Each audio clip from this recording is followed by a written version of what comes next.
మా వీడియోని చూసే ముందు ఒక లైక్ కొట్టి జై శ్రీరామ్ అని కామెంట్ చేయండి. జూలై 25 శుక్రవారం నుండి శ్రావణ మాసం ప్రారంభం కాబోతోంది. ఈ మాసం లక్ష్మీదేవికి అత్యంత ప్రీతికరమైనది. ఈ మాసంలో లక్ష్మీదేవిని భక్తి శ్రద్ధలతో పూజిస్తారు. అయితే శ్రావణ మాసంలో కొన్ని పనులు పొరపాటున కూడా చేయకూడదు. మీకు తెలిసి తెలియక చేసే తప్పుల వల్ల కష్టాల పాలు కావడమే కాకుండా దరిద్రం కూడా చుట్టుకుంటుంది. కాబట్టి ఈ శ్రావణ మాసంలో ఎవరు ఈ తప్పులు చేయకుండా జాగ్రత్త పడాలి. శ్రావణ మాసంలో ఏం చేయాలి, ఏం చేయకూడదు అనే విషయాలను ఇప్పుడు వివరంగా తెలుసుకుందాం. హిందూ పురాణాల ప్రకారం కొన్ని మాసాలు చాలా పవిత్రమైనవి, శ్రేష్టమైనవి. అలాంటి మాసాలలో శ్రావణ మాసం ఒకటి. ఇది శుభకార్యాలకు, వివాహాలకు, అనేక వ్రతాలు, పూజలకు అత్యంత అనుకూలమైనది. శ్రావణ మాసం అద్భుతమైన ఫలితాలను ఇస్తుందని మన పురాణాలు, శాస్త్రాలు చెబుతున్నాయి. ప్రస్తుతం ఆషాఢ మాసం నడుస్తోంది. ఈ మాసంలో సాధారణంగా శుభకార్యాలు చేయరు. కానీ శ్రావణ మాసం రాగానే ప్రతి శుభకార్యాన్ని ధైర్యంగా చేయవచ్చు. లక్ష్మీదేవికి పరిశుభ్రమైన ఇల్లు అంటే చాలా ఇష్టం. ఏ ఇల్లు అయితే కలకలలాడుతుందో ఆ ఇంట్లోనే లక్ష్మీదేవి కొలువై ఉంటుందని నమ్మకం. కాబట్టి శ్రావణ మాసం ప్రారంభం కాకముందే అంటే జూలై 25 లోపే మీ ఇంటిని శుభ్రం చేసుకోండి. జూలై 24న అమావాస్య వస్తుంది కాబట్టి ఆ రోజున ఇంటిని శుభ్రం చేయకూడదు. కానీ శ్రావణ మాసం ప్రారంభమయ్యాక మాత్రం పెద్దగా శుభ్రం చేయకూడదు. ఇల్లంతా బూజు దులిపి చక్కగా తుడిచేయండి. నీటిలో కొద్దిగా కల్లుప్పు వేసి ఆ నీటితో తడి బట్ట పెట్టండి. ఇంట్లో వస్తువులన్నీ శుభ్రంగా కడగండి. పాత దుప్పట్లను మార్చి ఉతికి ఆరబెట్టండి. ముఖ్యంగా గోమూత్రంలో కొద్దిగా పసుపు, ఒక బిల్వ దళం, ఒక తులసి దళం వేసి ఇల్లంతా ప్రోక్షణం చేసి శుద్ధి చేసుకోండి. ఇలా శుద్ధి చేసుకున్న ఇంట్లోకి లక్ష్మీదేవి తప్పకుండా ప్రవేశిస్తుంది. శ్రావణ మాసంలో వచ్చే ప్రతి శుక్రవారం నాడు స్త్రీలు తప్పకుండా లక్ష్మీదేవిని పూజించాలి. ఇలా చేస్తే అష్టైశ్వర్యాలు, ఆయురారోగ్యాలు లభిస్తాయి. ఆరోగ్య సమస్యలు దూరమవుతాయి. శ్రావణ మాసంలో అత్యంత ముఖ్యమైనది వరలక్ష్మి వ్రతం. ఈ నెలలో పౌర్ణమి ముందు వచ్చే శుక్రవారం అనగా ఆగస్టు 8న వరలక్ష్మి వ్రతాన్ని జరుపుకోవాలి. కులమత భేదం లేకుండా ప్రతి ఒక్కరూ ఈ వ్రతాన్ని ఆచరించవచ్చు. వరలక్ష్మి వ్రతం రోజు అమ్మవారిని శ్రద్ధగా పూజిస్తే దరిద్ర బాధలు ఉండవు. సంవత్సరం అంతా ఇల్లు సిరి సంపదలతో కలకలలాడుతుంది. ఆగస్టు 8న వరలక్ష్మి వ్రతం చేసుకోలేని వారు శ్రావణ మాసంలో ఏదో ఒక శుక్రవారం రోజు లక్ష్మీదేవిని పూజించి 3, 5 లేదా 8 మంది ముత్తైదువులను పిలిచి వాయనం ఇవ్వండి. అప్పుడు కూడా అమ్మవారి సంపూర్ణ అనుగ్రహం కలుగుతుంది. అలాగే మంగళవారాలలో మంగళగౌరి దేవిని పూజించే సంప్రదాయం కూడా ఉంది. కొంతమంది శ్రావణ మంగళవారాలలో మంగళగౌరిని, శుక్రవారాలలో వరమహాలక్ష్మిని పూజిస్తారు. ఎలా పూజించినా అమ్మవారి అనుగ్రహం పొందడమే ముఖ్యం. ఇంకా శ్రావణ మాసంలో సప్త శనివారాల వ్రతం చేస్తే వెంకటేశ్వర స్వామి చాలా ప్రసన్నుడవుతాడు. లక్ష్మీ వెంకటేశ్వర స్వామికి శ్రావణ మాసం అంటే చాలా ఇష్టం.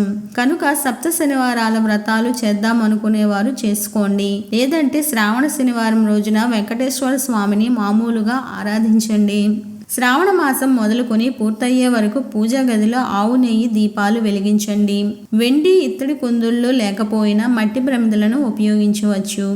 ఆవు నెయ్యి పోసి 3 ఒత్తులు వేసి దీపారాధన చేయండి. ఇలా చేస్తే ఐశ్వర్యాలు మీ ఇంట్లో తాండవిస్తాయి. ఆర్థిక సమస్యలు దూరమవుతాయి.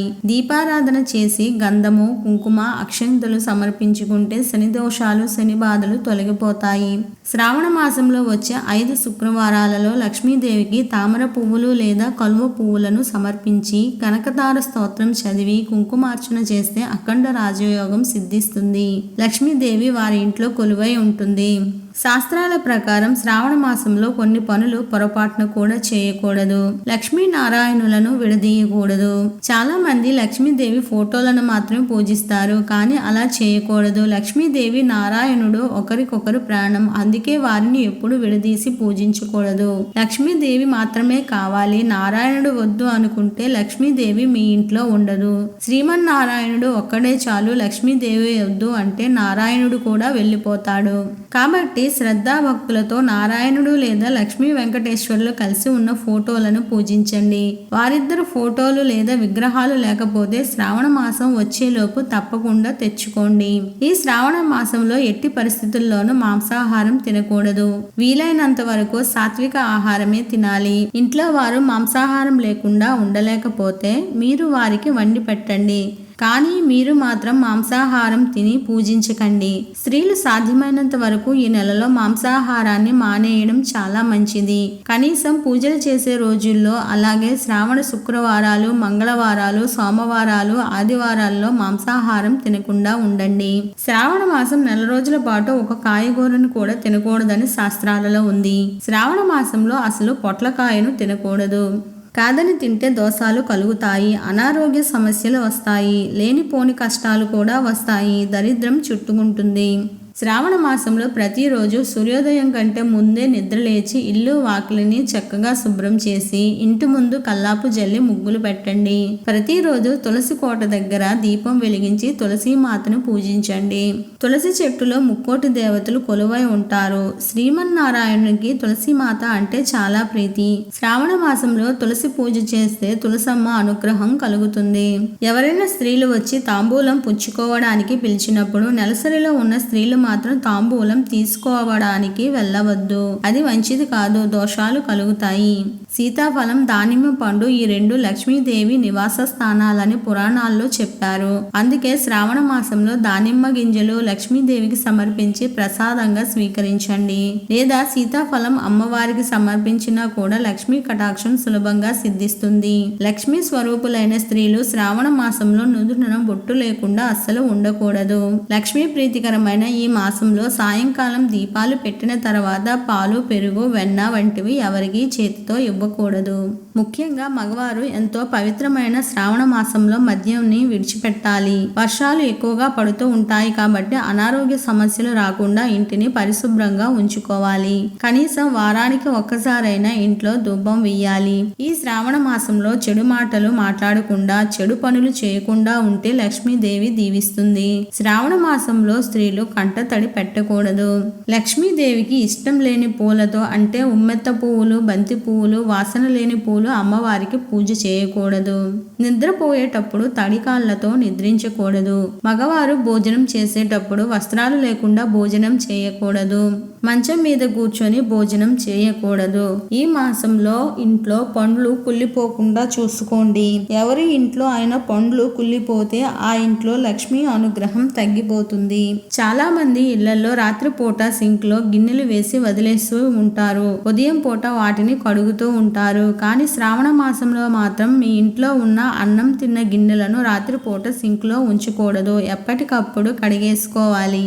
గుమ్మంపై నిలబడడం, గుమ్మంపై కూర్చొని తలదువ్వడం, గుమ్మంపై కూర్చొని పూలు కట్టుకోవడం, ఏడవడం వంటి పనులు అస్సలు చేయకూడదు. ఇలాంటి పనులు ఎప్పుడూ కూడా గుమ్మం దగ్గర చేయకూడదు. ఇలా చేసినట్లయితే లక్ష్మీ కటాక్షం తగ్గిపోతుంది. మీరు చేసిన పూజకు కూడా పూర్తి ఫలితం అనేది రాదు. శ్రావణ మాసం నెల రోజులు ఉదయం సాయంత్రం ప్రతి ఇల్లు అందమైన రంగవల్లులతో, పచ్చటి మామిడి తోరణాలతో, భగవన్ నామ స్మరణలతో, అమ్మవారి పూజలతో కలకలలాడిపోతూ ఉంటుంది. మనకున్న 12 మాసాలలో 5వది అయిన శ్రావణ మాసం ఎంతో పవిత్రత కలిగిన మాసం. పౌర్ణమి నాడు చంద్రుడు శ్రావణ నక్షత్రంలో సంచరించడం వల్ల ఈ మాసానికి శ్రావణ మాసం అనే పేరు వచ్చింది. లక్ష్మీదేవికి ఈ మాసం అంటే మహాప్రీతికరం. మహావిష్ణువు జన్మ నక్షత్రం శ్రావణ నక్షత్రం కావడం వల్ల ఆ పేరుతో ఏర్పడిన శ్రావణ మాసం మహావిష్ణువు పూజకు కూడా ఎంతో ఇష్టమైనది.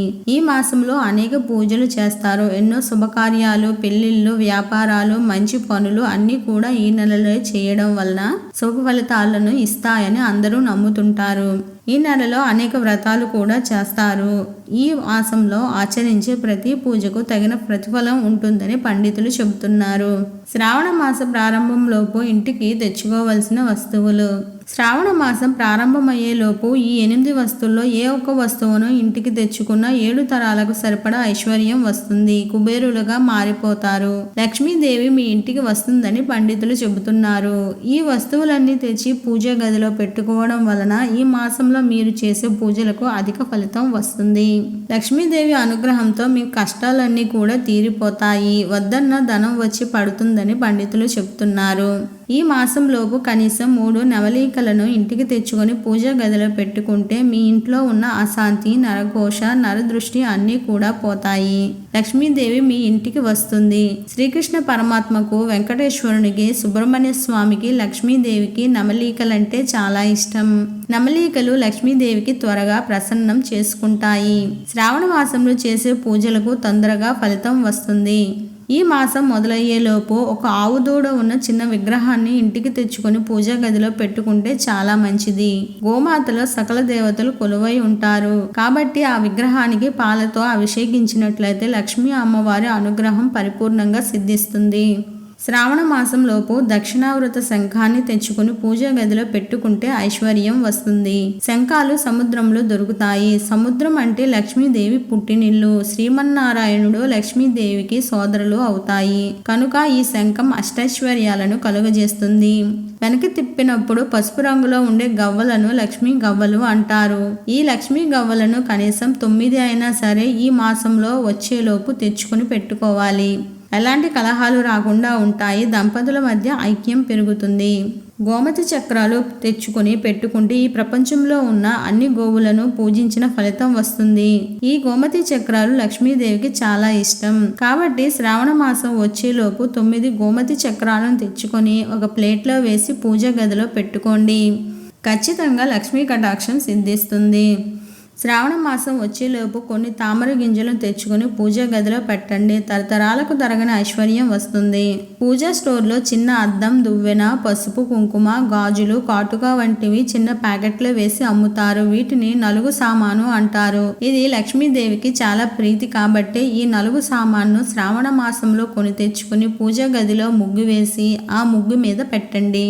ఇలా పెట్టడం వల్ల రాత్రిపూట అమ్మవారు వచ్చి ఆ నలుగు సామాన్లు తీసి ధరిస్తుందని నమ్మకం. ఇప్పటి వరకు పూజ గదిలో భగవద్గీత పెట్టకపోతే తప్పకుండా ఈ శ్రావణ మాసం వచ్చేలోపు పెట్టుకోండి. ఖచ్చితంగా మంచి జరుగుతుంది.